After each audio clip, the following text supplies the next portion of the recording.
The sun hung merciless over Dry Willow, baking the earth until it cracked like old leather.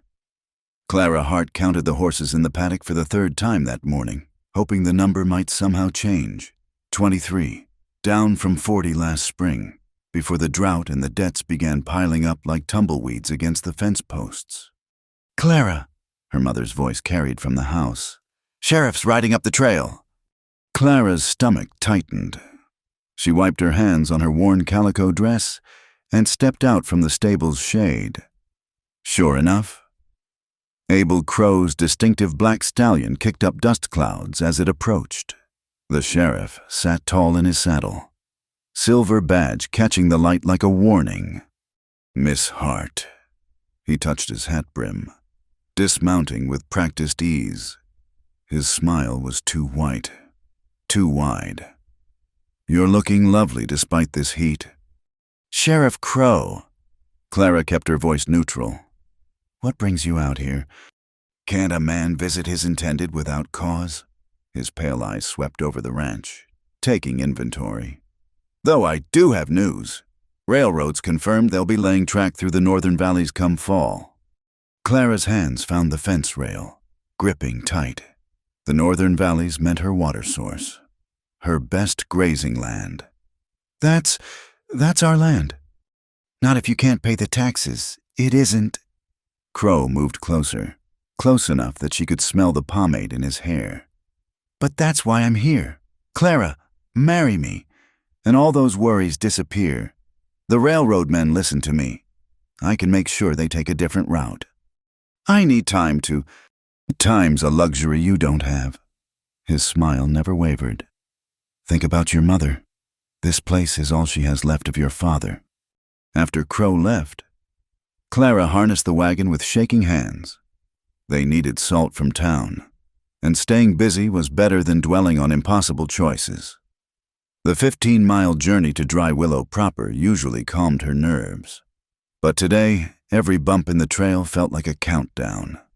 The road wound through Skeleton Canyon, where red rocks jutted up like broken teeth. Clara had traveled this route 100 times, but something felt different today. The birds had gone quiet. The attack came fast. Riders burst from behind the rocks, whooping and firing shots into the air. Their faces were painted, feathers in their hair, but something was wrong. Clara's father had taught her to recognize the local tribes, and these men moved like play actors, their war cries theatrical and false. Her horses reared, screaming. Clara fought to control them as the riders circled, herding her wagon toward the canyon wall. One man grabbed for the harness. Clara lashed out with her whip, catching him across the shoulder. He cursed in English, not Lakota. A rifle shot cracked through the air, different from the wild firing of the attackers. One of the false raiders tumbled from his saddle. Another shot sent the rest scattering. A lone rider emerged from the opposite ridge, rifle still smoking. Unlike the attackers, everything about him was genuine, from the way he sat his paint horse to the quiet authority in his bearing. His skin was sun-darkened copper, hair black as crow feathers, wearing a mix of traditional dress and practical frontier clothing. The remaining attackers fled down the canyon, but not before Clara glimpsed something that made her blood run cold. A silver sheriff's badge hastily hidden beneath one rider's vest. The Lakota warrior approached slowly, rifle lowered but ready. His dark eyes swept the scene, taking in Clara's frightened horses, the overturned salt barrels, her white-knuckled grip on the reins. "You are hurt." His English was careful but clear. "No, I thank you." Clara's voice came out steadier than she felt. "Those men—" "Were not my people." His jaw tightened. "Though tomorrow your town will say otherwise." Clara met his gaze. "I know, I saw." Something shifted in his expression, surprise, perhaps, or respect. "You have eyes that see. This is rare." He dismounted, moving to calm her horses with practiced movements. Clara watched, struck by the contrast between his gentle handling and the violence moments before. "My name is Clara Hart," she offered, "from the ranch past Willow Creek." He paused, considering. I am called Chaska. It means firstborn son.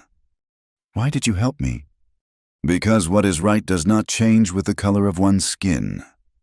He checked the wagon's axle, which had cracked during the chaos. This will not make the journey. I will wait while you fix it. Wait, Clara blinked, but I can manage. The men who did this may return, or they may send others to find you attacked by savages. His tone was bitter. I will wait. Clara studied him. Everything she'd been taught said to fear this man. Yet he'd saved her life while those sworn to protect had orchestrated her danger. There's tools under the seat, she said finally. If you're willing to wait, I'd appreciate the help. They worked in surprising harmony, Chaska holding the axle while Clara wrapped it with leather strips. As the sun crawled across the sky, they talked carefully, testing the boundaries of trust. The railroad comes, Chaska said. My people have seen the Iron Horse before. It brings more than tracks. Sheriff Crow says it'll bring prosperity. Clara couldn't hide her skepticism. Sheriff Crow says many things. Chaska's eyes flickered to where the badge had shone. Some words are snakes that look like truths. When the repair was finished, Chaska helped reload the spilled salt. His hands brushed Clara's as they lifted a barrel, and she was surprised by the warmth. The solidity hands that were real, not the savage claws of frontier nightmares. I should ride with you to the canyon's end, he said, to be certain. Clara knew she should refuse. Being seen with him would fuel gossip for months. But the memory of that silver badge changed everything. All right. They rode in comfortable silence, Chaska keeping pace with the wagon. At the canyon's mouth, where the trail split toward town and the Lakota camps, he reined in. Your sheriff will hear of this, he warned. He will twist the story. Let him try. I know what I saw. Chaska studied her for a long moment. There is an old cottonwood tree where this trail meets Miller's Creek. If you have need, leave a sign there, a red cloth tied to the eastern branch. I pass that way often. And if you have need, a rare smile touched his lips. Then I will wait. I am good at waiting. He turned his horse toward the hills, then paused. Miss Clara Hart, be careful which promises you make. Some chains look like protection until they are locked. Clara watched him disappear into the landscape, her mind spinning. The salt delivery could wait an hour more. She needed to think, to piece together what she'd witnessed. The silver badge, the false attack, Crow's convenient offer of protection. As she finally headed toward town, Clara realized the drought threatening their ranch was nothing compared to the storm brewing in Dry Willow. The question was whether she'd have the courage to face it when it broke. The cottonwood tree Chaska mentioned stood sentinel where he'd said, its branches reaching toward the sky like prayers. Clara slowed the wagon, studying its eastern branch. Such a simple thing, tying a cloth to a tree. Such a dangerous thing, trusting someone the world said was her enemy. But then, Sheriff Abel Crow wore a badge and spoke of protection while orchestrating attacks on innocent travelers. Perhaps it was time to stop believing in the masks people wore and start looking for the truth beneath. The sun was setting by the time she reached Dry Willow's main street. The familiar sights, Murphy's General Store, the Salvation Saloon. Dr. Holcomb's office felt different now, as if she were seeing them through new eyes. How many other secrets hid behind these weathered facades? Tomorrow, Crow would likely visit again with stories of savage attacks on innocent settlers. Tomorrow, her mother would urge her to accept his proposal for all their sakes. But tonight, Clara Hart had salt to deliver and a truth to protect. And somewhere in the hills, a Lakota warrior named Chaska was keeping watch, waiting with the patience of one who understood that some battles were won not with rifles, but with revelation. The dry land of Dakota Territory had shown its hand. Now it was Clara's turn to decide what cards to play. 3 days passed before Clara found the courage to return to the cottonwood tree. She'd told her mother she needed to check the fence lines along Miller's Creek, which wasn't entirely a lie. The drought had made the cattle desperate enough to push through weak spots, searching for water.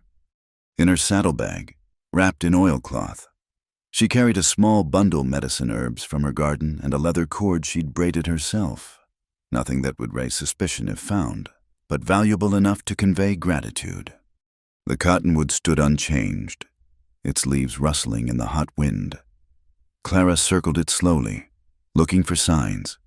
There a small mark on the eastern branch, 3 parallel scratches that could have been from an animal but were too deliberate, too carefully placed. She left her bundle in a hollow at the tree's base, covering it with leaves. As she turned to go, movement caught her eye. Chaska emerged from the tall grass like morning mist becoming solid. "You came," he said simply. "I wanted to thank you properly." Clara fought the urge to look around nervously. They were alone, but the open prairie had eyes. "Thanks are not needed for doing what is right." He retrieved the bundle, examining the contents with interest. "Medicine plants. You know their use. My grandmother taught me, before she passed. Yarrow for wounds, willow bark for pain. Your grandmother was wise." He held up the braided cord, running his thumb along the pattern. "This is good work. Strong." An awkward silence stretched between them until Clara blurted, "The sheriff came by yesterday.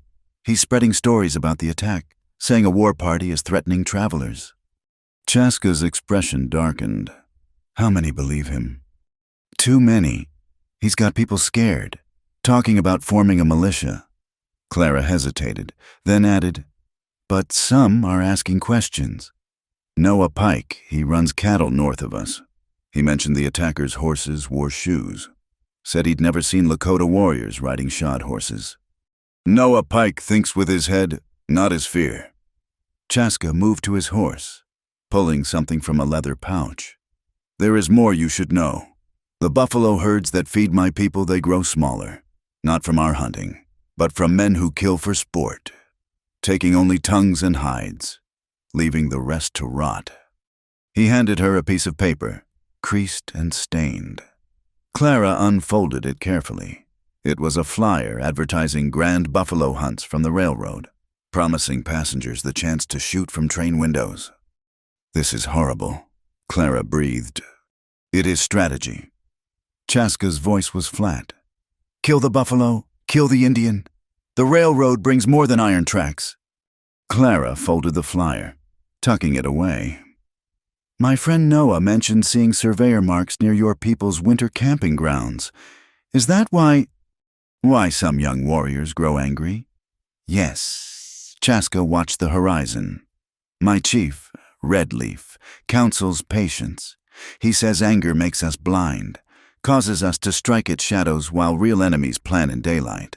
But patience is hard when children grow hungry." They stood together in uncomfortable truth until Clara asked, "What can I do?"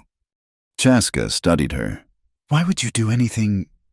"Because what is right doesn't change with the color of one's skin," Clara said, echoing his words from the canyon. "You taught me that." Something shifted in his face, surprise giving way to respect. "Information is more valuable than bullets. Your people talk freely around you. If you hear of plans, I'll leave word." Clara glanced at the sun. "I should go, but Chaska, be careful in town. Sheriff Crow has been asking about a Lakota man matching your description." "He asks about many things." Chaska moved toward his horse, then paused. "The elder Redleaf told me something yesterday. He said waiting is sometimes the fastest way to avoid losing each other." Clara frowned. "I don't understand." "Neither did I." His rare smile appeared. "But elders speak in riddles to make young men think. Perhaps one day we will solve it together." Over the following weeks, Clara and Chaska developed a careful rhythm of communication. She would leave information at the cottonwood overheard conversations about railroad routes, warnings about where Crow's men patrolled. He would leave signs of where the buffalo herds moved, which water sources remained good. Once, even a beautifully worked leather pouch containing wild mint. The exchanges were brief when they met in person, but each encounter revealed more. Clara learned that Chaska had lost his younger brother to soldiers 2 winters past, not in battle, but to disease in a peace camp. He'd sworn then never to raise weapons in anger, only in defense. Chaska learned that Clara's father had died not from illness, as the town believed, but from injuries after refusing to sell water rights to a group of land speculators. Sheriff Crow had been deputy then, and his investigation had been remarkably quick to rule it an accident. One hot afternoon, Clara arrived at the tree to find Chaska already there, his face grim. 20 warriors were arrested yesterday, he said without preamble, accused of stealing horses from the Riverside Ranch. Clara's heart sank. But that's impossible.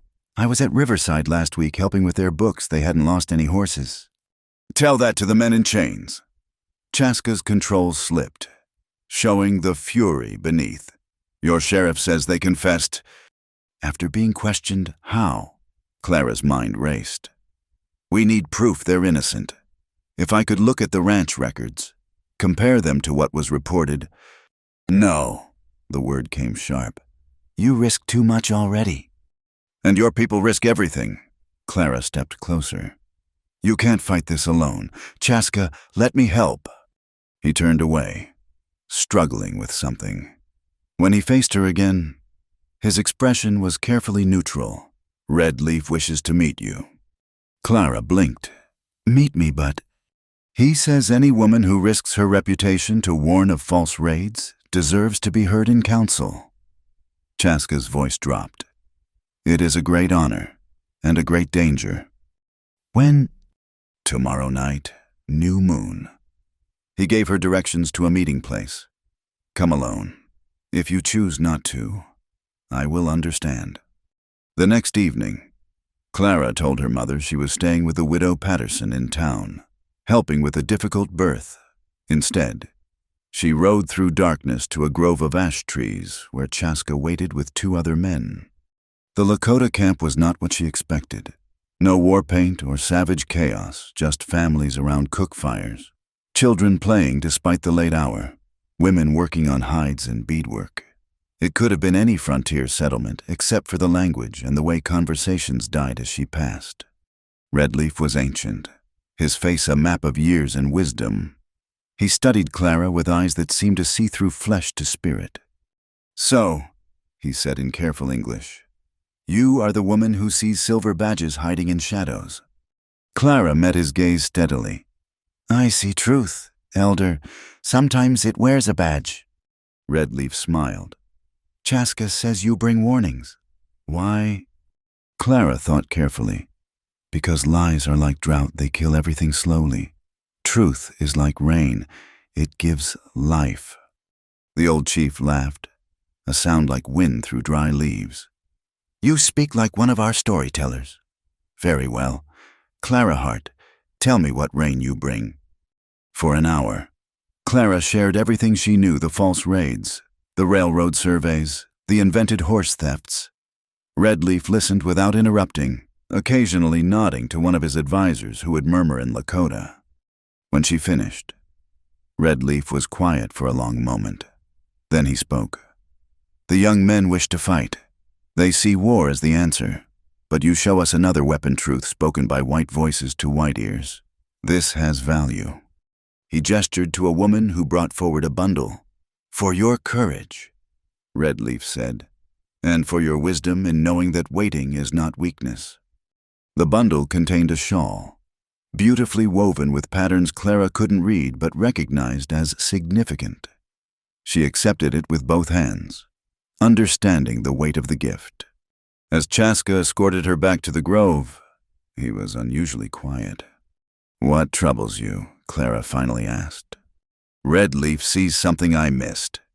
Chaska helped her mount her horse. He says you understand waiting because you have been waiting all your life, waiting for someone to see you as more than property to be traded or protected. The truth of it hit Clara like cold water. I suppose he's right. He also says, Chaska continued, not meeting her eyes, that 2 people waiting for the same thing should perhaps wait together. Clara's breath caught. And what are we waiting for? For a world where a Lakota man and a white woman can speak truth without fear. He looked up at her then, his dark eyes intense. Is such a world possible? I don't know, Clara said honestly. But impossible things happen every day. You saved my life. I'm here in your camp. We're fighting the same enemy. Maybe that's enough to start. Chaska handed her the reins. Be very careful now. Clara Hart, the sheriff, grows suspicious. My scouts say he asks about your rides, your absences. Let him ask. Clara pulled the shawl closer. I'm done being afraid of men who mistake power for justice. As she rode home through the darkness, Clara felt the weight of change pressing down like storm clouds. The simple gratitude that had brought her to the cottonwood tree had transformed into something larger, more dangerous, more necessary. The sheriff wanted to marry her to control her land. The railroad wanted to destroy Chaska's people to clear the way for progress.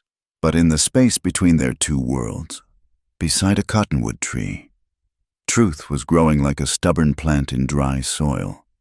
And sometimes, Clara thought, the most revolutionary act was simply to wait, not in passive acceptance, but with the patience of those who understand that the deepest changes come not from sudden storms, but from the steady erosion of lies by truth.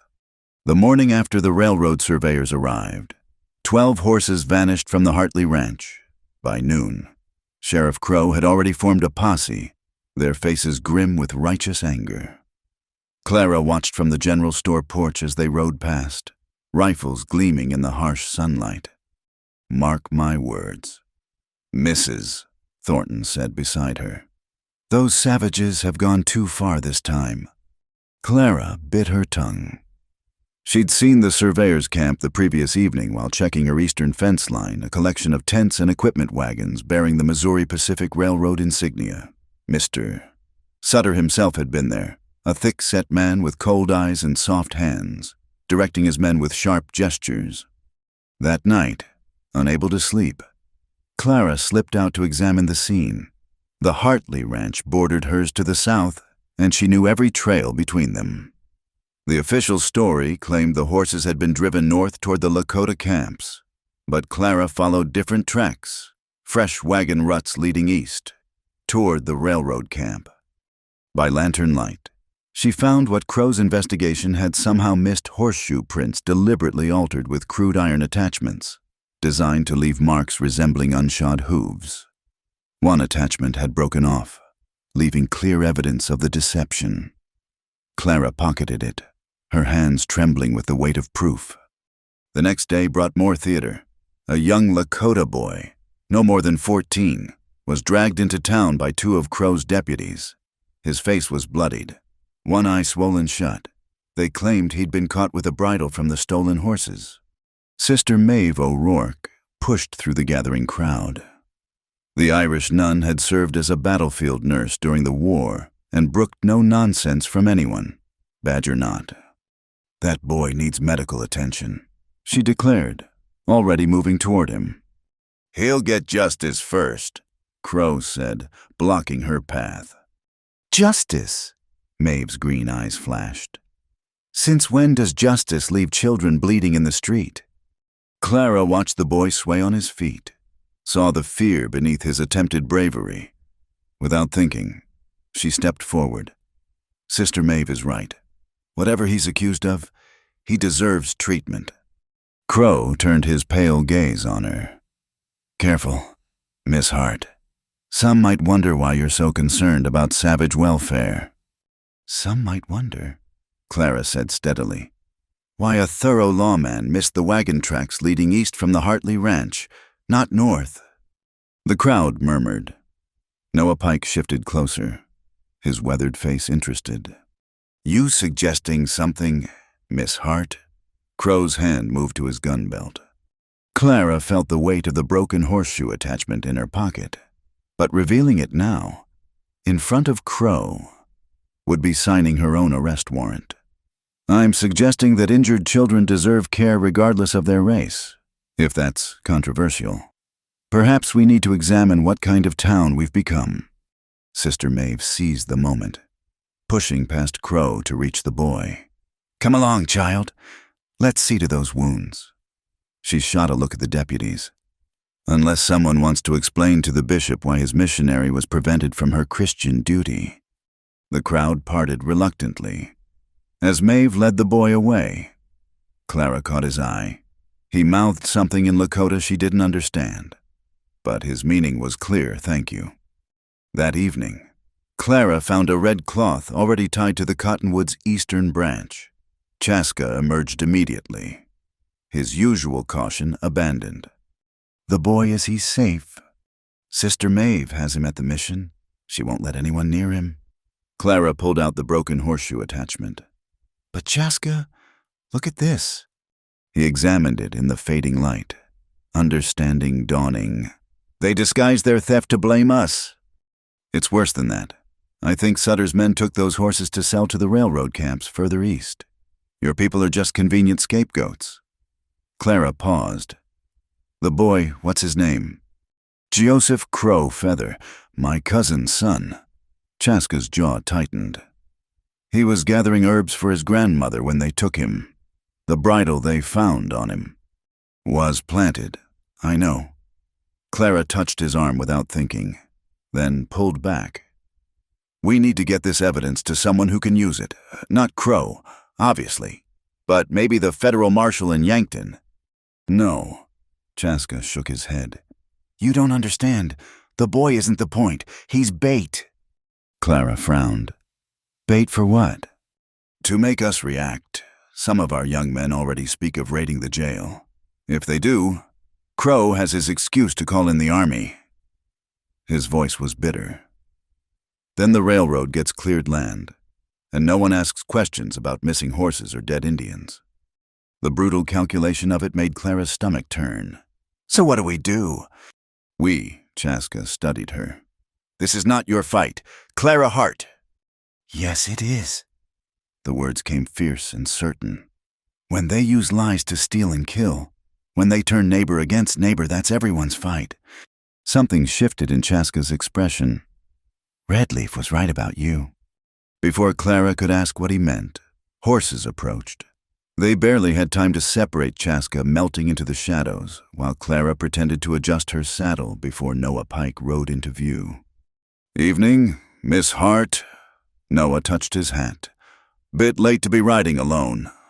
"Just checking the creek levels," Clara said, proud of how steady her voice sounded. "The drought's got the cattle restless." Noah dismounted, his movements careful. "Mind if I water my horse, long day?" They stood in awkward silence while his horse drank. Finally, Noah spoke. "Saw you in town today. That was brave, what you did." "It was necessary." "Maybe so." Noah adjusted his hat. "You know, I've been thinking about those tracks you mentioned. Funny thing, I saw similar tracks 2 weeks back, out by Skeleton Canyon, except those led to where some fellas in paint were waiting to ambush travelers." Clara's breath caught. Noah continued, not looking at her. "Now, I'm just a simple cowhand, but seems to me if someone wanted to stir up trouble between whites and Indians, fake raids and stolen horses would be a fine way to do it." "Why are you telling me this?" Noah finally met her eyes. "Because your daddy was a good man who treated everyone fair. Because this town's turning into something ugly. And because—" He paused, then forged ahead. "Because I saw fresh moccasin prints by this tree, and I figure anyone you're meeting secret-like might need to know they've got at least one friend in town besides you." Clara felt tears prick her eyes. "Noah, Don't tell me nothing I don't need to know." He gathered his reins. "But if you need help, real help, you come find me, and tell your friend that not all of us believe Crow's stories." After he rode off, Chaska emerged again. "He is either very brave or very foolish. Maybe both." Clara wiped her eyes. "Like all of us." The next morning brought chaos. During the night, someone had painted "Murderer" across Sheriff Crow's office door and left the 12 missing horses tied to the hitching posts on Main Street. Each wore a tag reading, "Stolen by white hands for red blame." Clara heard about it from her mother, who was pale with worry. People are saying it's Indian sympathizers. Sheriff Crow is furious, talking about martial law. Clara kept her face neutral. Though her mind raced, she hadn't done this, and she doubted Chaska had either. So who? The answer came that afternoon when Sister Maeve appeared at their ranch. I need supplies, she said briskly. Bandages, carbolic acid if you have it. As Clara gathered the items, Maeve spoke quietly. Young Joseph told me something interesting through the mission interpreter. He saw the men who beat him really saw them before they covered their faces.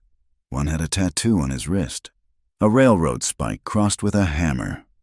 Sutter's men, Clara breathed. Indeed. Maeve's smile was sharp. Amazing how horses can escape and return themselves to town, isn't it, with such accurate signs? Clara stared at her. Sister Maeve, did you? I spent last night in prayer for guidance, Maeve said serenely. If the Lord chose to inspire someone to return stolen property and speak truth, who am I to question his methods? That evening, the Dry Willow saloon erupted. Clara heard the shouting from her porch, angry voices debating, accusations flying. The town was splitting like drought-cracked earth. Some clung to Crow's version of events, but others were asking questions. At the cottonwood tree, she found Chaska waiting with 2 companions, older warriors with careful eyes. The council has decided, he said without preamble. We will not retaliate for Joseph's capture, but we will also not retreat. If they want war, they must fire the first shot without excuse. That's wise, Clara said, though she knew how much that restraint cost them. There is more. Chaska gestured to his companions. These are witnesses. They have seen the railroad camps, counted the weapons being stockpiled. Sutter prepares for a war he intends to start. One of the warriors spoke in Lakota, and Chaska translated, He says the buffalo grow fewer each day. Soon there will be none left, and our children will starve. Some say it is better to die fighting than watching. Clara felt the weight of their desperation. What if we could prove Sutter's involvement, not just with the horses, but with everything, the fake raids, the weapons, the plan to incite war? Proof requires someone your people will believe, Chaska said carefully. Your word alone won't be enough, I know. Clara made a decision.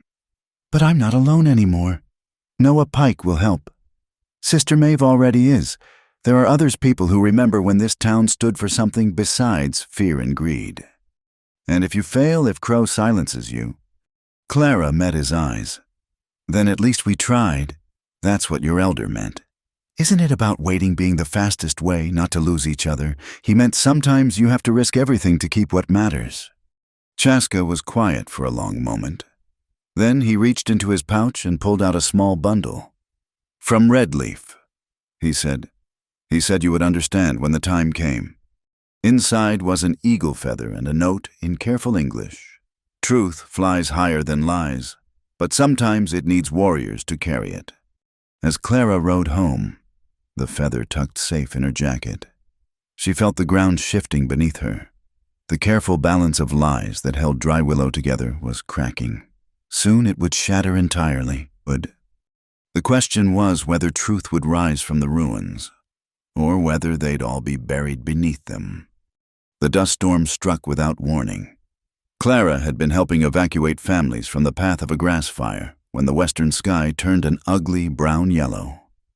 Within minutes, the world disappeared behind a wall of choking grit. She'd lost her horse when the panicked animal broke free. Now! Stumbling blind through the swirling dust, Clara tried to remember the landscape.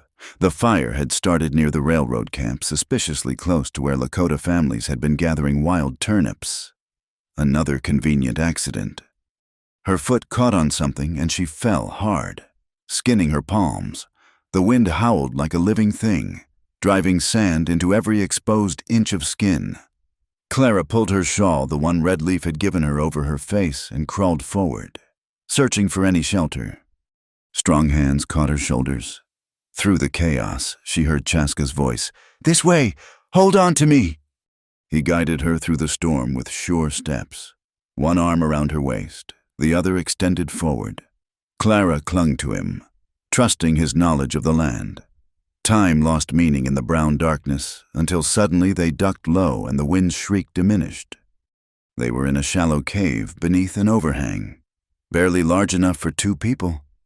Chaska pulled her deeper inside, away from the worst of the dust. "The cottonwood grove," he explained, breathing hard. "The old roots carved this hollow." Clara coughed, spitting grit. "You were watching for me?" "I promised to wait." He helped her sit, then wet a cloth from his water pouch. "The fire was no accident." "I know." Clara accepted the cloth gratefully, wiping her stinging eyes. "I saw the oil cans hidden in the grass. Sutter's men are getting bolder." In the dim shelter, she could barely make out Chaska's features. His hand still rested on her back, steadying her. The touch felt like the only solid thing in a world gone mad. "Your people evacuated safely?" she asked. "Yes, we saw the smoke early." His voice carried a weight she recognized. "But the gathered food is gone. Winter will be harder now." They sat in silence, listening to the storm rage outside. The forced intimacy of the small space made Clara acutely aware of his presence, the warmth radiating from his body, the steady rhythm of his breathing. "I'm frightened," she admitted quietly. "Not of this storm, but of what's coming. Crow grows more desperate. Yesterday he told my mother that if I don't accept his proposal soon, he can't guarantee our safety." "You could leave," Chaska said. "Take your mother east. Start again." "Could you leave?" Clara turned toward him in the darkness. "If someone threatened your land, your people?" "No." The word was soft. "But I am bound by different chains." "Are they so different? This land holds my father's grave, my memories, my life, and now—" She stopped, uncertain how to continue. "Now it holds other things. Connections I didn't expect." Her hand found his in the darkness. "Truths that matter more than safety." Chaska was quiet for a long moment. Then, "Clara Hart, you should know something. Among my people, when a man waits for a woman, it means more than patience. It means choosing. And when a woman keeps returning to where a man waits, then she is choosing too." His thumb traced the edge of her palm. "But such choices have consequences. Your world and mine are both built on lies." Clara interrupted. "Sheriff Crow represents my world's law, but he breaks it. The railroad brings my world's progress, but it destroys everything in its path. Maybe it's time to stop accepting the world as it is." The storm was quieting, its fury spent. In the growing stillness, Clara became aware of how close they were sitting, how his breath stirred her hair. "I have never—" she began, then stopped, heat flooding her cheeks. "Never what?" His voice was gentle. "Never chosen anything for myself. My father chose our land. My mother chose our position in town. Crow chose me as a target.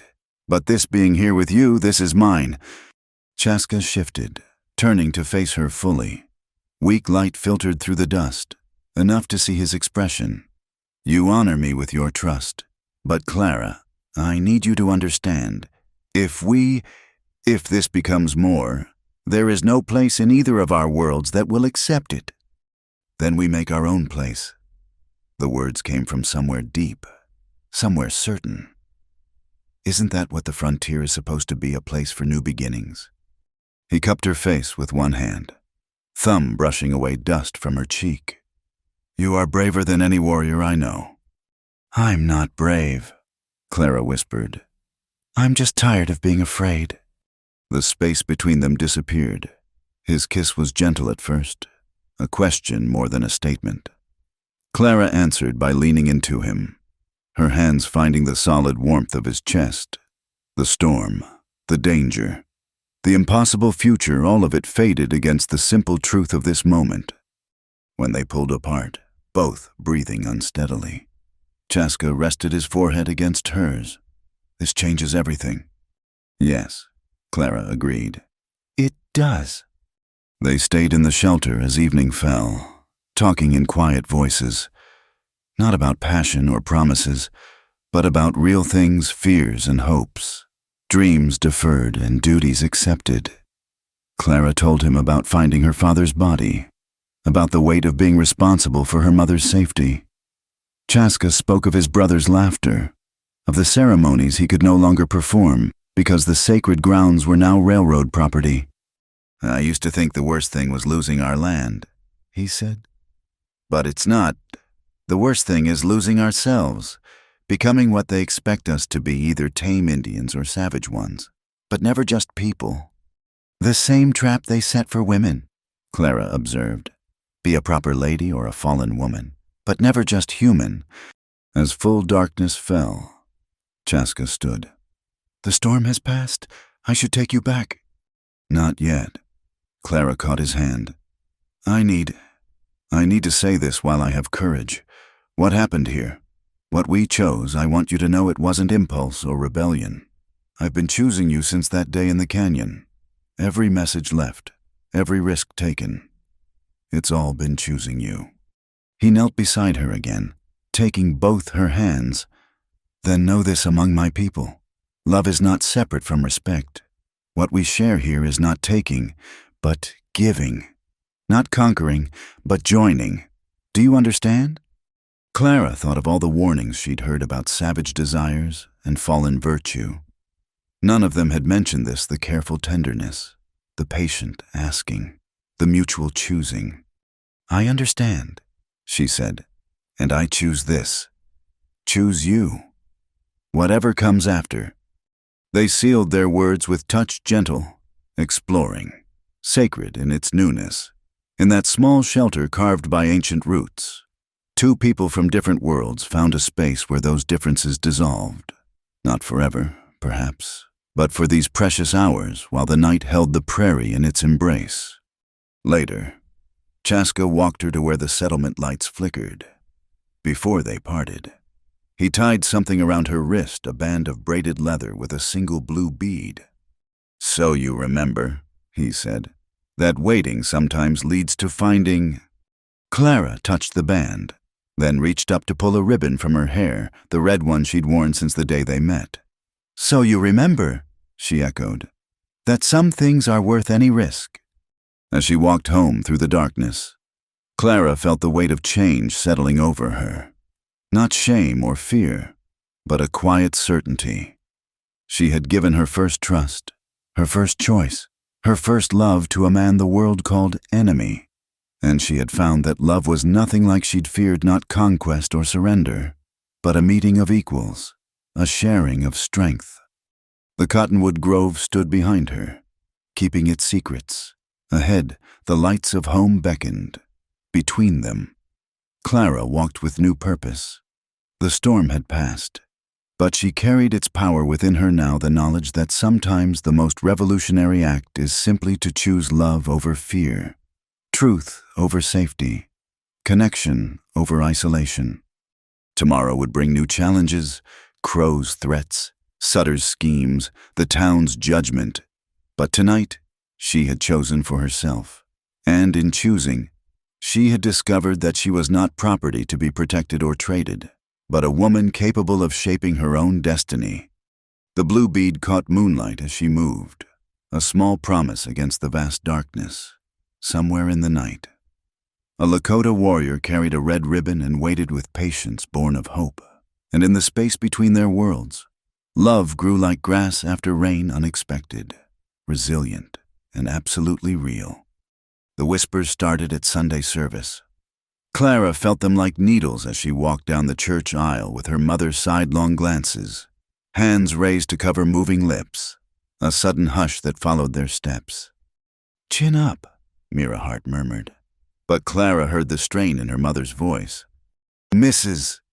Thornton made a show of gathering her skirts when they passed, as if proximity might contaminate her. Behind them, someone whispered, savage lover, just loud enough to be heard.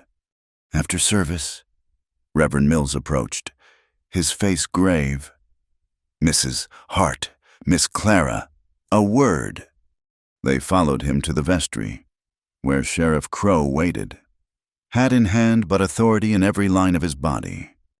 "Clara," he began, "these rumors about you and that Indian—" "His name is Chaska." Clara kept her voice level. Crow's jaw tightened. "His name doesn't matter. What matters is your reputation, your family's standing." He turned to Mira. "Surely you see the danger your daughter is courting." "What I see," Mira said carefully, "is my daughter helping neighbors regardless of their race. If that's become shameful, perhaps we need to examine our shame." Clara stared at her mother in surprise. Mira had been silent about Clara's activities, neither condemning nor supporting. This public defense was unexpected. "With respect, Mrs. Hart," the Reverend interjected, "there's a difference between Christian charity and impropriety." "What impropriety?" Clara challenged. "Speaking truth, warning innocent people of danger, or is my crime simply treating human beings as human?" Crow stepped forward. "Your crime, Miss Hart, is forgetting your place, but I'm willing to forgive much for the sake of your late father's memory. Marry me, and all this unpleasantness disappears." "As you made my father disappear," the words erupted before Clara could stop them. Deadly silence filled the small room. Crow's face went white, then red. "Be very careful," he said softly. "Accidents happen on the frontier. Fires start, stock disappears. A woman alone, a widow and her daughter, anything could happen." That night, Clara found her mother sitting by the kitchen window, staring into darkness. "I'm sorry," Clara began. "I've brought trouble." "Your father wrote me a letter," Mira interrupted. "Before he died, he suspected Crow and those land speculators were planning something. He hid the letter. I only found it last month." She turned to face Clara, tears tracking down her cheeks. "I've been a coward, staying silent, but when I saw you today, standing up to them, you have your father's courage." Clara embraced her mother. "What do we do now?" "We fight," Mira said fiercely. "But first, tell me about this young man. The truth, Clara." So Clara told her about the rescue, the meetings, the growing connection. She couldn't speak of the shelter during the storm, but her mother seemed to understand the unspoken parts. "Do you love him?" Mira asked simply. "Yes," the admission came easier than expected. "I know it's impossible, but your father's parents said our marriage was impossible. A schoolteacher's daughter and an Irish horseman. The town was scandalized." Mira smiled sadly. "But we had 20 good years. That's more than many get."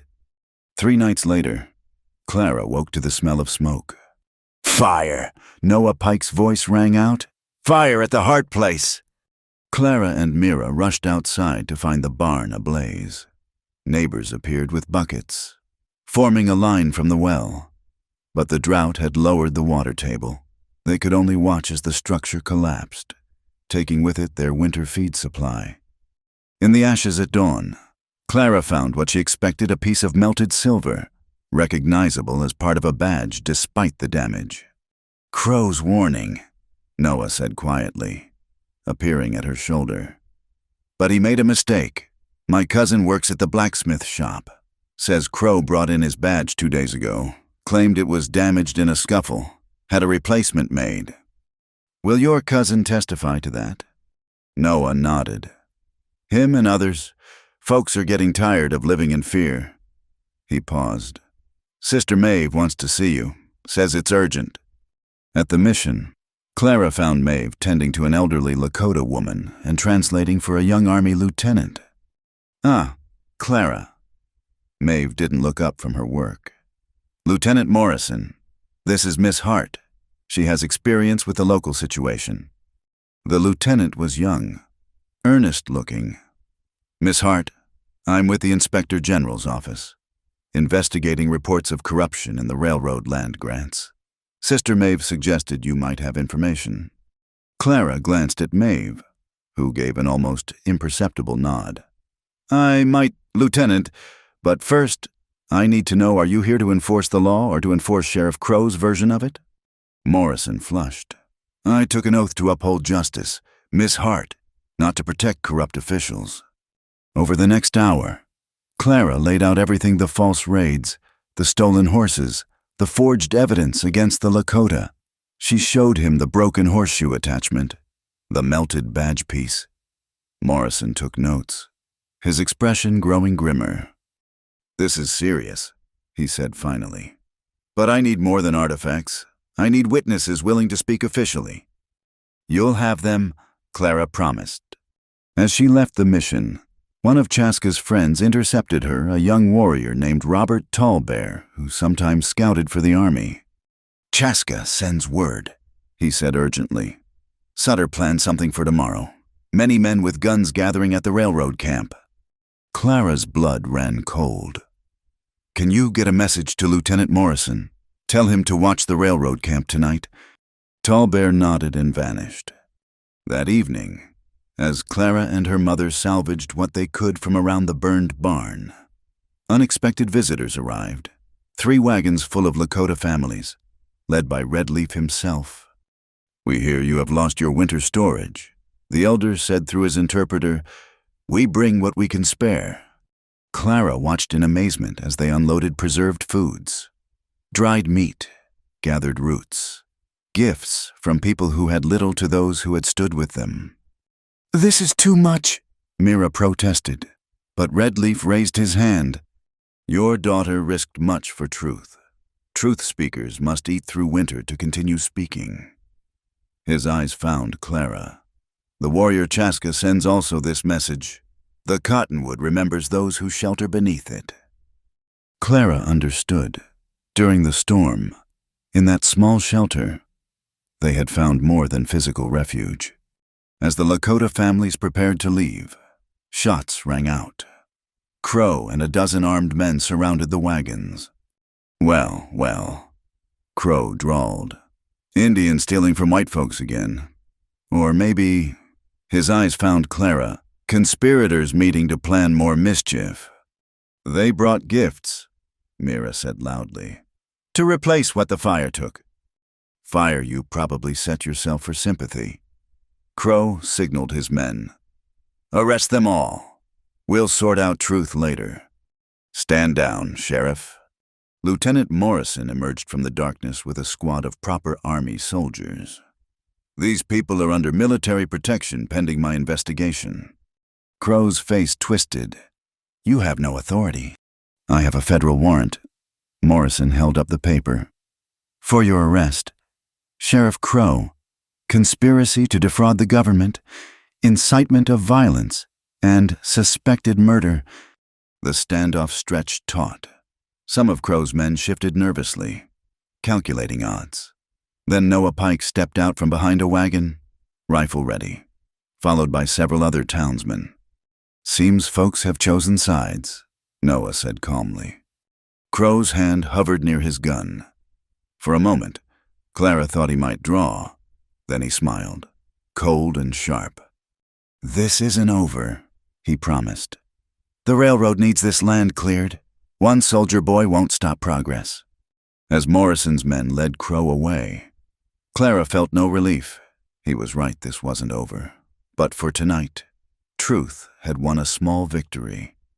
Redleaf approached her one last time. Your father would be proud, he said in careful English. You speak for those who cannot speak. This is sacred work. After everyone left, Clara and her mother stood in their yard, looking at the gifts that would see them through winter. The blue bead on Clara's wrist caught moonlight. He loves you, Mira observed. This Chaska, it's in every word he sends. And I love him. Clara touched the bead.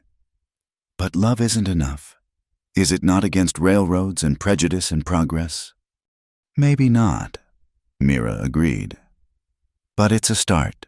Your father and I started with less and built a life. Different times, different challenges. but the heart of it remains two people choosing each other despite the world's opinion. That night, Clara dreamed of cottonwood trees and shelter, of a world where love could grow freely as prairie grass. When she woke, she found ashes from the barn had blown across the yard like black snow, but beneath them, impossibly, green shoots pushed through the drought-hardened earth. Life persisting despite destruction, hope growing in hostile ground, love finding a way where none seemed possible.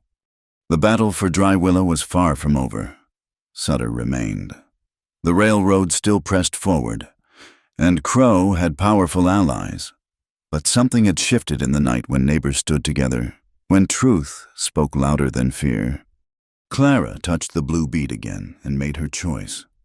Whatever came next, she would face it as herself, not as property to be bartered or a woman to be protected, but as someone who had chosen love over fear and would keep choosing it, one difficult day at a time. The message came at dawn, delivered by Robert Tallbear with urgency etched in every line of his face. They took Redleaf and 6 others. Crow, he escaped Morrison's men last night. Now he holds them at Skeleton Canyon. Clara's heart plummeted. What does he want? You, Tallbear said simply. He sends word come alone to the canyon by noon, or he starts shooting hostages. It's a trap, Mira said immediately. You can't go. But Clara was already moving, checking her father's old rifle, filling canteens. I can't not go. Redleaf, those men, they're in danger because of me. Because of Crow, her mother corrected fiercely. This isn't your fault. A shadow fell across the doorway. Chaska stood there, his face a mask of controlled fury. You will not go alone. If I don't, he'll kill them. He'll kill them anyway. Chaska's voice was flat. And you, this is his final move. Eliminate witnesses, blame savage violence, clear the path for the railroad. Clara met his eyes. Then we need our own plan.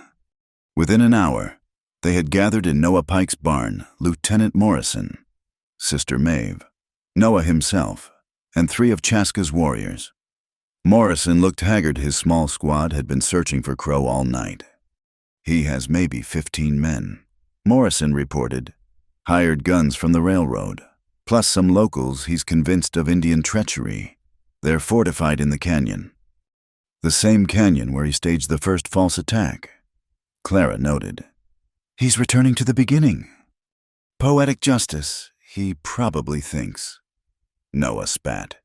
Use the place where his lies started to end everything. Chaska had been studying the rough map Noah sketched. There's another way into the canyon, from above, along the rim. Dangerous in daylight, but possible. I'll still need to approach from the main entrance. Clara said, He needs to see me coming. Focus on me. Absolutely not, Morrison began. But Clara cut him off. Lieutenant, with respect, Crow doesn't care about your federal authority. He's beyond that now. But he's obsessed with me, with controlling me. I'm the bait that keeps his attention while you position your men. They argued, planned, refined. Finally, Chaska pulled Clara aside. This is madness, he said quietly. Let me go in your place. He won't negotiate with you. We both know that. Clara touched his face. Trust me, I didn't survive this long on the frontier by being helpless. I know. He caught her hand. That terrifies me more than your helplessness would. By 11:30, Clara rode toward Skeleton Canyon. The sun beat down mercilessly, and storm clouds gathered on the horizon, nature preparing its own drama. She'd left the blue bead bracelet with her mother, along with instructions for if something happens. The red ribbon was tucked inside her shirt, close to her heart. The canyon mouth yawned before her. Clara raised both hands, showing them empty, and called out, Crow, I'm here. Come forward, slowly. His voice echoed off stone walls. Clara urged her horse into the canyon. The familiar red rocks rose around her, the place where everything had begun. Ahead, she saw them, Red Leaf and the other hostages, bound and kneeling in a line. Crow stood behind them, pistol drawn. His badge was gone, but his men were positioned strategically along both walls. "Miss Hart." Crow's smile was a twisted thing. "So good of you to accept my invitation." Let them go, Clara said. You want me, not them. "Oh, but I want so much more." Crow began pacing. "You see, a story needs the right ending. Savage Indians kidnap respected rancher's daughter. Brave posse attempts rescue. Tragic violence ensues. No survivors to contradict the tale. Except your men will survive to tell it your way. Some of them, the trustworthy ones." His casual tone made her skin crawl. "Get off the horse." Clara dismounted carefully. From the corner of her eye, she caught movement along the rim barely visible. But there, the plan was in motion. "You killed my father," she said, loud enough for all to hear. Crow's pacing stopped. "Prove it." "I don't need to. You just did, by not denying it." Clara took a step forward. "Just like you arranged the false raids, the stolen horses, all of it. Sutter pays well, doesn't he?" "Shut up." The playful tone vanished. "You think you're clever. You're just another frontier woman who forgot her place. But I'll remind you." Thunder rumbled overhead. The storm was moving in fast wind beginning to whip through the canyon. "My place," Clara laughed, surprising herself with how steady it sounded. "My place is standing for truth. My place is protecting innocent people. My place is—" "Your place is dead." Crow raised his pistol. Everything happened at once. Lightning split the sky. Rain began falling in sheets. Morrison's soldiers appeared on the rim, shouting commands. Crow's men spun, confused, firing wildly. In the chaos, Clara dove for Red Leaf, pulling at his bonds with desperate fingers. Chaska materialized beside her. He'd been hiding among the rocks, waiting. "The knife," he said urgently, cutting ropes with swift efficiency. Gunfire echoed, amplified by stone walls. Rain turned the canyon floor to mud. Men slipped, struggled, shouted. Clara helped Red Leaf to shelter behind a boulder as the battle raged. Through the storm, she saw Crow searching for her, his face twisted with rage. He fired at shadows, at soldiers, at anything moving. His carefully orchestrated ending was falling apart. Then he spotted her. Clara saw him raise his gun, saw the moment stretch like pulled taffy. Nowhere to run. But Chaska was already moving, throwing himself between them. The shot cracked through thunder. Chaska staggered but didn't fall. Blood spread across his shirt as he raised his own rifle. The two men faced each other, law's corruption and honor's truth. 20 feet apart in the pouring rain. They fired simultaneously. Crow's shot went wide, his aim spoiled by mud beneath his feet. Chaska's found its mark. The sheriff fell backward, splashing into a growing puddle. "No," Clara caught Chaska as he swayed. The wound was high on his shoulder, painful, bleeding freely, but not immediately fatal. Around them, the fight was ending. Morrison's soldiers and Chaska's warriors had caught Crow's men in a crossfire. Some surrendered, others fled into the storm. Noah Pike and several townsmen had followed, blocking the canyon's exit. But Clara's world had narrowed to the man in her arms. "You fool," she said, tearing fabric from her skirt to press against his wound. "You beautiful, brave fool." "Worth it," he managed. "You're safe." "We're safe," she corrected fiercely. Sister Maeve appeared, medical bag in hand, taking over with practiced efficiency. As she worked, the storm began to pass, leaving the canyon washed clean. Lieutenant Morrison approached, looking at Crow's still form. "It's over." But Clara was watching Sutter, the railroad boss, being led away in shackles. His soft face was pale with shock. This wasn't how the story was supposed to end. "No," she said quietly. It's just beginning. Hours later, as evening painted the sky purple, Clara sat beside Chaska's bed in the mission. His wound had been cleaned and bound. Sister Maeve declared he'd recover fully with rest. You saved my life, Clara said. You saved my people. Chaska caught her hand. Redleaf says the spirits moved through you today, speaking truth with Thunder's voice. The only spirit moving through me was terror. Clara squeezed his fingers. When I saw that gun aimed at you. Now you know, he said softly, how I felt watching you ride into that canyon. They sat in comfortable silence until Chaska spoke again. What happens now? Crow is dead, but the railroad remains. The town still fears my people. We are still. Still the people I choose, Clara interrupted. Still the man I love. That hasn't changed. Everything else has. Then we'll face it together. Clara pulled out the red ribbon, showing him she'd kept it close.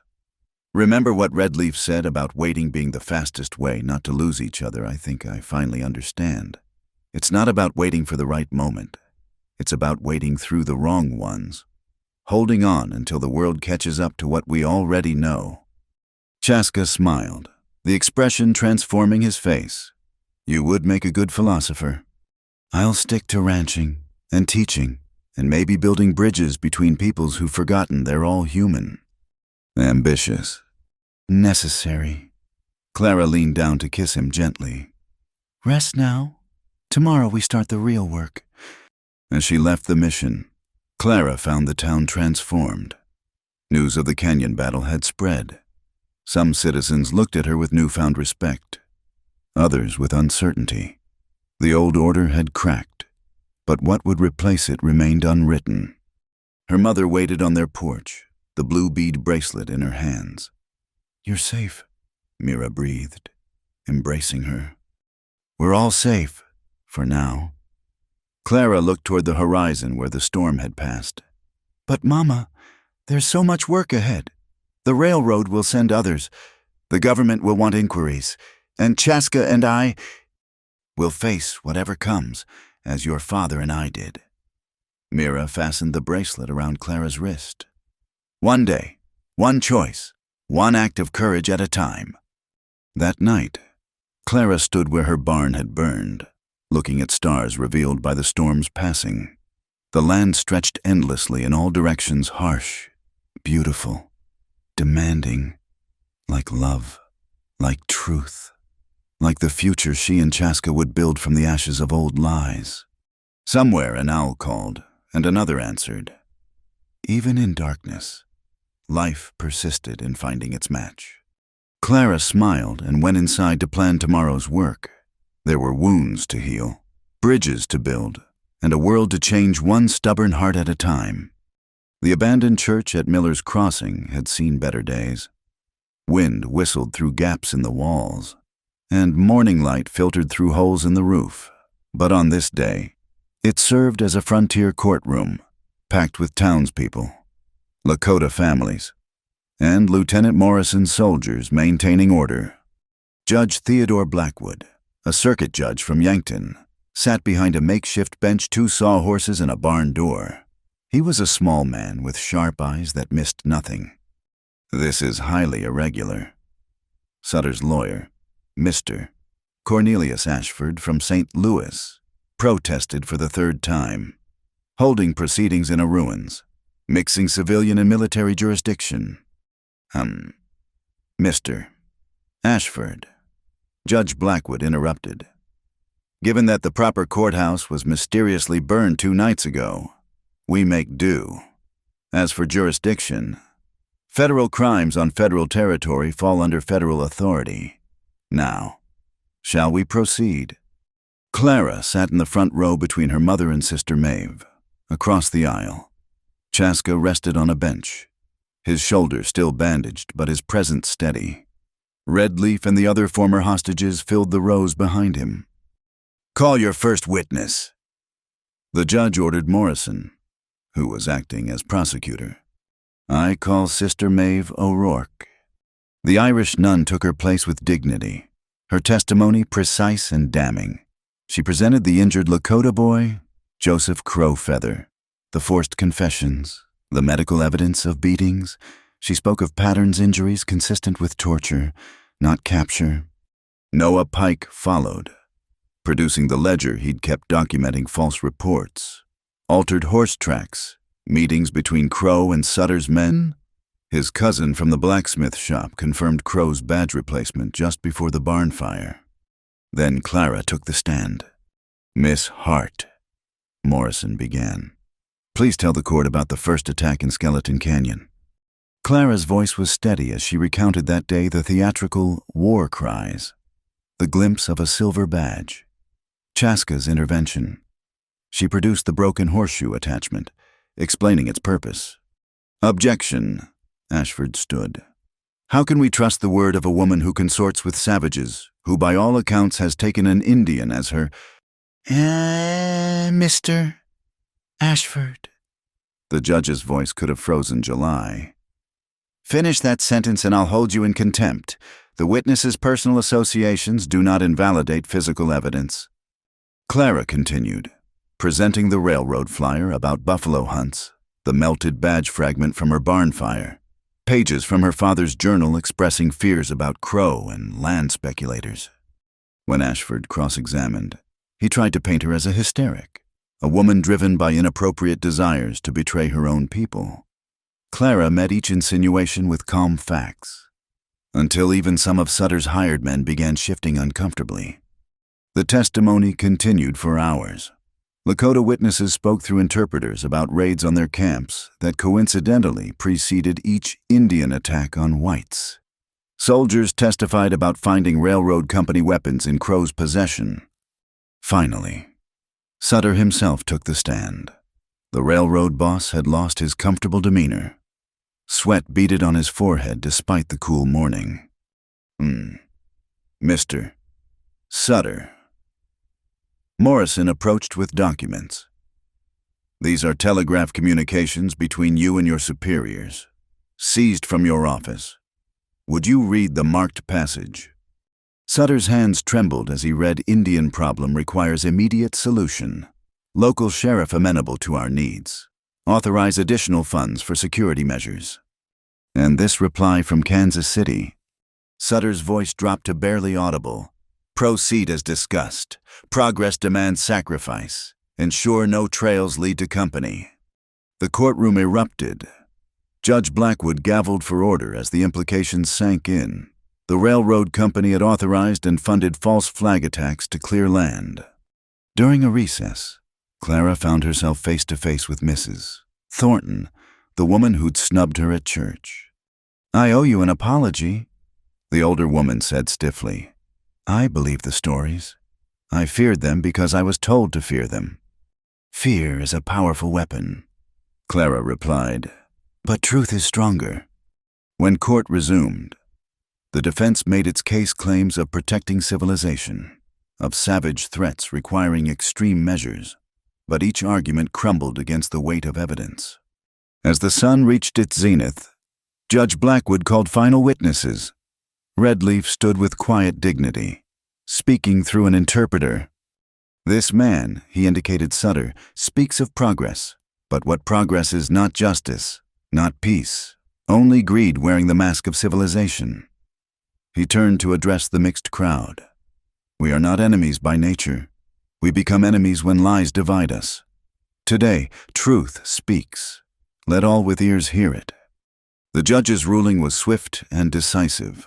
Sutter was bound over for federal trial on charges of conspiracy, incitement to violence, and fraud. His hired men faced various charges. The railroad's claim to disputed lands was suspended pending investigation. But the real drama came after official proceedings ended. As people filed out, discussing the verdict in heated clusters, Chaska approached Clara publicly for the first time. The crowd stilled, watching. "Miss Hart," he said formally, "you honored my people with your courage. How may we honor you?" Clara felt hundreds of eyes upon them, some hostile, some curious, many confused. This was the moment to step back, to maintain safe boundaries. Instead, she stepped forward. By helping me build something new, she said clearly. A place where both our peoples can trade fairly, learn from each other, prosper together. Mira Hart joined them, addressing Chaska directly. I feared you, she admitted. Feared what you represented to my daughter's future, but I've learned fear makes poor decisions. She extended her hand. I'd like to start again. Chaska accepted the handshake gravely. Around them, the crowd buzzed with shock, approval, disapproval, the full spectrum of human reaction to change. That evening, a smaller group gathered at the Hart Ranch. Clara, Mira, Chaska, Redleaf, Noah, Sister Maeve, and surprisingly, Lieutenant Morrison. I've been ordered to remain as interim federal marshal until a permanent replacement arrives, Morrison announced. My superiors want to ensure no more irregularities occur. Will you be fair to all? Redleaf asked directly. I'll enforce the law equally, Morrison promised. That's more than you've had before. They talked late into the night. Planning. The idea that had sparked in the courtroom grew with each voice contributing. A trading post at the border between territories. A school where both languages would be taught. A place where grievances could be aired before they became violence. It won't be easy, Noah warned. Plenty of folks on both sides won't like it. Nothing worthwhile is easy, Sister Maeve observed. But we've seen what happens when fear rules. Perhaps it's time to try hope. As the gathering broke up, Clara walked with Chaska to where the horses waited. The night was clear, stars brilliant overhead. Your people will accept this, she asked. A trading post run partly by whites. Some will. Others need time, like your people. He touched her face gently. But Redleaf supports it. He says you've earned the right to try. And us. Clara caught his hand. What about us? We are like this trading post, Chaska said thoughtfully. Something new, bridging two worlds. It will not be simple. I don't want simple, I want real. A week later, as Clara helped mark out boundaries for the new trading post, she saw them a small herd of buffalo creating a hill, maybe 30 animals, the last remnant of the great herds that once darkened the plains. Chaska appeared beside her, following her gaze. They survive, he said quietly. Against all odds, they continue. Like us, Clara replied. The buffalo passed, unhurried, unthreatened for once. Behind them, the sun set over the Dakota hills, painting the sky in shades of hope and change. The trading post would face challenges. There would be those who called Clara a traitor and Chaska a fool. The railroad would send new representatives, subtler but no less dangerous. The government would make promises and break them. But for now, in this moment, two people from different worlds stood together on ground they were claiming as shared, not conquered or surrendered, but mutually chosen. My mother asked me something, Clara said as darkness gathered. She asked if I was prepared for a life between worlds, never fully belonging to either. What did you answer? That I've never fully belonged anyway. At least now I'm choosing my exile. Chaska smiled. Then we are well matched, two exiles building a new country. As they walked back to where others worked, Noah teaching Lakota boys to mend fences. Sister Maeve showing women from both communities how to preserve medicines. Clara felt the truth of it. They were creating something that didn't exist before, might never exist again. A small space where justice breathed and understanding grew. It was fragile as a new plant in dry soil, but it was theirs, rooted in truth instead of lies, watered with hope instead of fear. And sometimes, Clara thought, that was revolution enough. 1 year later, the Missouri River Trading Post stood as testament to what stubborn hope could build. The main structure combined frontier practicality with Lakota design elements, log walls chinked tight against winter winds. But with east-facing windows Redleaf had insisted upon to welcome morning prayers. Clara checked the inventory ledgers while morning light streamed across the counter. Through the window, she could see the small schoolhouse where Sister Maeve taught letters and numbers in 2 languages. Children's voices carried on the breeze, Lakota and English mingling like streams joining a river. 20 buffalo hides, fairly traded. Noah Pike announced, entering with a group of Lakota hunters, plus dried meat and pemmican for the winter stores. Clara smiled at the ease of the transaction. A year ago, such peaceful exchange would have been impossible. Now it was Tuesday's business. Chaska emerged from the back room, carrying intricately beaded leather goods for display. His shoulder showed no trace of the old wound, though Clara knew he still felt it during storms. "Letter from Yankton," he said, handing her an envelope. Clara recognized Lieutenant Morrison's handwriting, now permanently assigned as Territorial Marshal. He kept them informed of legal developments. She read quickly, then looked up with shining eyes. The Federal Review Board ruled in favor of the joint ownership petition. This land is officially recognized as belonging equally to both communities. Whoops erupted from the gathered traders.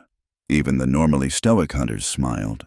It had taken a year of legal battles, but they'd won protection from future railroad encroachment. That evening, the Autumn Harvest Festival drew both communities together. Tables groaned under the weight of shared abundance, cornbread and woyapi, venison and apple pie. Foods that told stories of different traditions learning to exist side by side. Clara wore a dress that blended styles, 2 calico fabric decorated with Lakota beadwork, a gift from the women who'd accepted her as neither fully white nor trying to be Lakota, but something new, a bridge walker. They called her. "Dance with me," Chaska said, extending his hand as fiddle music mixed with drum beats. They moved together in the firelight, past caring about the few who still frowned at their partnership. Most had grown accustomed to it, even protective of it. Their story had become part of the trading post's legend, proof that different peoples could choose connection over conflict. "Do you remember?" Clara asked. "That first night in the Cottonwood shelter? Every moment." His hand tightened on hers. "You were so frightened, yet so brave." "I was terrified," she admitted. "Not of you, but of myself. Of wanting something the world said was wrong. And now I know the world was wrong, not us." Redleaf approached as the dance ended, carrying something wrapped in soft leather, despite his age. He'd made the journey from the winter camp specifically for this gathering. One year, he said in careful English he'd been practicing, "Seeds planted in hard ground sometimes grow strongest." He handed the bundle to Clara. Inside was a necklace, blue beads alternating with carved cottonwood seeds, each one polished smooth. Clara understood immediately.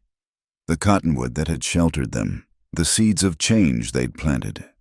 "Honored grandfather," she said, using the Lakota term of respect she'd learned. "This is too much." "It is exact," Redleaf corrected. "You gave up one life to build new life. This," he gestured to the thriving post. "The mixed gathering, the children playing regardless of heritage. This is what courage grows." Later, as the celebration continued, Clara and Chaska walked to the old cottonwood tree where their story began. A new red ribbon fluttered from the eastern branch, not a signal of need now, but of remembrance. "I have something for you too," Chaska said, producing a leather cord strung with small objects. "Each piece tells part of our year." Clara examined them in the moonlight. A flattened bullet from the canyon battle, a charred wood fragment from her burned barn, a dried flower from their first public walk together. A small leather star cut from the reins of the horses returned that night of truth. "Our story," she breathed. "You made our story into something I can hold." "We made it," he corrected, "and it's far from finished." She fastened the cord around her wrist alongside the blue bead band she still wore. "What comes next?" "Whatever we choose, the school wants to expand. Noah's talking about bringing in cattle breeding programs to help both communities." Sister Maeve has plans for a proper medical clinic. And us. Chaska smiled, producing another bundle. This one contained 2 matching ring silver bands inlaid with turquoise. Morrison says the law recognizes marriages performed at the trading post. Red Leaf has agreed to speak the Lakota blessings. Reverend Mills, well, he's coming around, says he'd rather bless a loving union than curse it. Clara stared at the rings, tears blurring her vision. Are you asking? I'm asking if you'll continue this journey with me, not as secret lovers or bridge walkers, but as husband and wife, building our life in daylight. Yes, the word came out laughing and crying at once. Yes to all of it, to the challenges and the joys and the impossible made possible. They sealed the promise there, beneath the tree that had witnessed their beginning. Around them, the prairie stretched endless under stars, the same stars that had watched their ancestors arrive from different directions to this complicated land. Walking back to the celebration, they found Mira Hart deep in conversation with several Lakota grandmothers, planning next year's expanded garden plots. She looked up as they approached, taking in their joined hands and shining faces. So, she said with a knowing smile, do I need to start planning a wedding? 2 weddings, Clara corrected. 1 for each tradition, if that's acceptable. Mira hugged them both. Your father would be so proud, she whispered to Clara. You've done what he always dreamed made this land a place of welcome instead of war. As the evening wound down, families began departing for their homes, some to the town, some to the Lakota camps, some to the new cluster of mixed households growing near the trading post. Children, sleepy from playing, were carried by parents who'd learned each other's names, shared each other's food, begun to see each other as neighbors rather than enemies. Look, Chaska pointed to the horizon.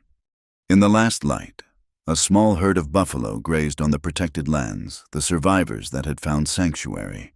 Their presence was a promise what seems lost can return if given space and safety. Clara leaned into Chaska's strength, feeling the solid ground beneath her feet. A year ago? She'd been a frightened woman counting losses. Now she stood as herself.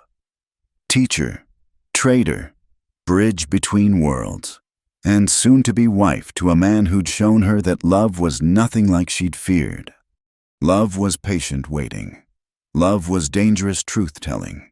Love was choosing each other not in spite of differences, but because those differences made something new possible. The trading post lights glowed warm against the prairie darkness, beacon to travelers of all kinds. Inside, the last musicians played on, their mixed melodies creating harmonies no one had imagined before. Ready to go home? Chaska asked. Home, not his world or hers, but theirs, built from courage and compromise, from tears and laughter, from the stubborn belief that enemies could become family if given the chance. I'm ready, Clara said. They walked together toward the lights, hands linked, futures intertwined. Behind them, the cottonwood stood sentinel, its branches reaching toward stars that blessed all beneath them equally. The prairie wind carried the scent of sage and possibility. Somewhere in the distance, an owl called to its mate a sound as old as the land itself, promising that love would always find a way. And in the trading post that shouldn't exist, in the town that had chosen hope over hate, 2 people who'd waited through fear to find each other began writing the next chapter of their impossible and necessary, absolutely real love story. Thank you so much for listening to this story of Clara and Chaska, set in the untamed Dakota territory. I'd love to know where in the world you're listening from. Please share in the comments below so we can connect across distances, just as our characters did. If this tale of love conquering fear touched your heart, please subscribe to Wild West Night for more stories that bring the American frontier to life. Don't forget to like this video and hit that hype button to help more listeners discover this story of 2 souls who prove that love is nothing like we fear. Until next time, partners, keep riding toward the horizon where love and courage meet.